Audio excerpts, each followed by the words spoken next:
Hello my dear family members, welcome to our channel. ఈరోజు మన recipe వచ్చేసి పిల్లలకి ఎంతో ఇష్టమైన మష్రూమ్ పావ్ బాజీ అండి. సో దీనికోసం అయితే నేను పావు కేజీ మష్రూమ్ తీసుకున్నాను. అలాగే ఎగ్స్ ఉడకబెట్టేసి పక్కన పెట్టేశాను. అలాగే పావ్ బాజీ బన్ కూడా తీసి పెట్టేసుకున్నాను. ముందుగా మన మష్రూమ్స్ అన్నిటినీ కాజు ఉంటుంది కదా, అలాగే కట్ చేసుకొని పెట్టేసుకోవాలి. అలాగే వెల్లుల్లి కూడా తీసుకొని చిన్న చిన్న కట్ చేసుకొని పెట్టేసుకోవాలి. ఇప్పుడు వచ్చేసి స్టవ్ ఆన్ చేసుకొని బాండీ రెడీగా పెట్టేసుకోండి. ఇప్పుడైతే పావు బాజీ అన్నిటిని సగానికి కట్ చేసుకొని పెట్టేసుకోవాలి. చూస్తున్నారు కదా, ఇలాగే అన్నిటినీ ఈక్వల్గా కట్ చేసుకొని పక్కన పెట్టేసుకోవాలి. ఈలోపు మన బాండీ అయితే వేడైపోయింది. ఇప్పుడు వచ్చేసి దానిలో కొంచెం బటర్ కానీ లేకపోతే ఆయిల్ కానీ వేసేసుకొని పావు బాజీలు అన్నిటినీ దోరగా వేయించుకొని రెడీగా పెట్టేసుకోవాలి. సో నేను వీడియోలో చూపిస్తున్నట్టయితే ఫ్లేమ్ మాత్రం సిమ్లోనే పెట్టేసుకోండి, లేకపోతే సరిగ్గా కుక్ అవ్వదు బన్ అనేది. అన్నీ వేగిన తర్వాత ఒక ప్లేట్లో అయితే చూడ్డానికి అందంగా ఉండేలా ఇలా ఈక్వల్గా పెట్టేసుకోవాలి. ఇప్పుడైతే నేను అదే బాండీలో ఇంకొంచెం ఆయిల్ వేసేసుకొని ముందుగా అయితే వెల్లుల్లి వేసేసా. ఆ వెల్లుల్లి అయితే కొంచెం లైట్గా బ్రౌన్ లాగా వచ్చేసిన తర్వాత మనం ముందుగా అయితే కట్ చేసి పెట్టుకున్న మష్రూమ్స్ అన్నిటిని కూడా వేసి వేయించాలి. మనమైతే మష్రూమ్ వేసిన తర్వాత కలుపుతూనే ఉండాలండి.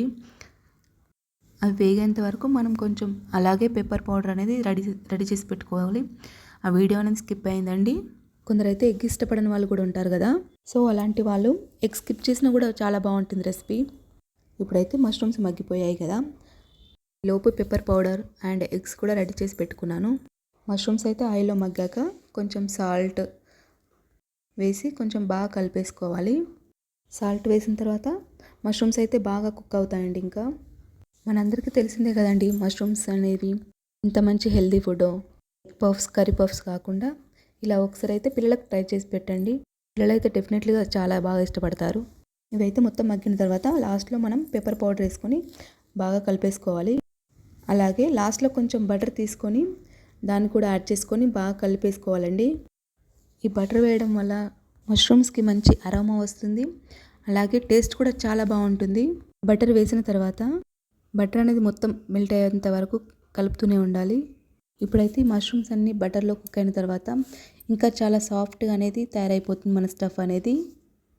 సో చూస్తున్నారు కదా, 80% అయితే మష్రూమ్స్ కుక్ అయిపోయాయి. ఇప్పుడు అలాగే దీనిలో మనం కొంచెం మిల్క్ యాడ్ చేసుకోవాలి. ఈ మిల్క్తో ఇంకా కొంచెం ఫ్లేవర్ అనేది చాలా బాగా వస్తుంది. ఈ మిల్క్ మొత్తం వచ్చేసి ఆ మష్రూమ్లో మొత్తం అనేది మగ్గిపోవాలన్నమాట.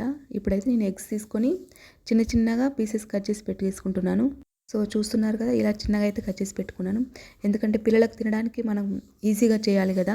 సో చూస్తున్నారు కదా, ఇలా అయితే నీట్గా కట్ చేసి పెట్టేసుకున్నాను. ఇప్పుడైతే మన మష్రూమ్స్ వచ్చేసి ఆల్మోస్ట్ మిల్క్లో మొత్తం మగ్గిపోయాయి కదా. ఇదైతే స్టవ్ ఆఫ్ చేసేటప్పుడు సాల్ట్ చెక్ చేసుకోండి. ఇప్పుడైతే pav bhaji, eggs and mushroom రెడీగా పెట్టేసుకున్నాను. ఇలా మనం చూస్తున్న విధంగా పావ్ బాజీ పైన మష్రూమ్స్ అలాగే ఎగ్స్ ఒక్కొక్కటి దానిపైన నీట్గా పెట్టేసుకోవాలి. పిల్లలు ఇష్టపడే విధంగా పెట్టేసుకోవాలి. సో చూస్తున్నారు కదా, చూస్తేనే చాలా ఎమ్మీగా ఉంది కదా. మీరైతే కంపల్సరీగా పిల్లలకు చేసి పెట్టండి, వాళ్ళు చాలా బాగా ఇష్టపడతారు. Thank you for watching.